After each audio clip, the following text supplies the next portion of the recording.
আজ বলবো স্বামী অদ্ভুতানন্দজি অর্থাৎ লাটু মহারাজের জীবনের একটি গল্প। লাটু মহারাজ জপধ্যানে বসা মাত্র জ্যোতি দেখতে পেতেন।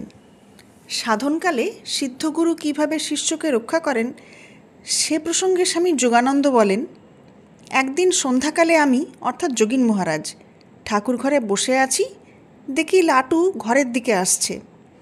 ঘরে এসে ঠাকুরকে প্রণাম করলে ঠাকুর তখন তাকে জিজ্ঞাসা করলেন, কিরে এরই মধ্যে উঠে এলি যে? লাটু তখন বললে, আজ জপে মন বসাতে পারলুম না।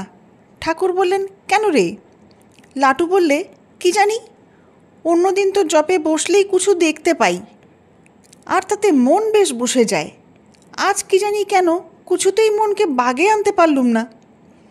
তা শুনে ঠাকুর বললেন, নিশ্চয়ই কিছু একটা হয়েছে।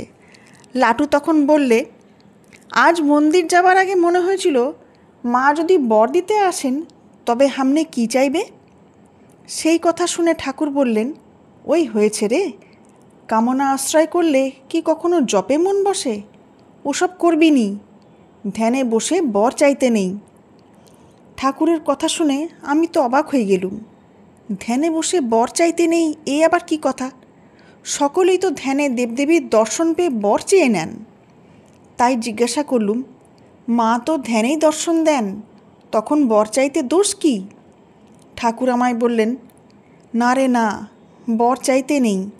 একান্তই যদি মা তোকে কোনো বর নিতে বলেন তো তুই বলবি, মা আমার শুদ্ধা ভক্তি দাও, আমি ধন জন দেহ সুখ এসব কিছুই চাই না, শুধু এই চাই যেন তোমার পাদপদ্মে শুদ্ধা ভক্তি হয়।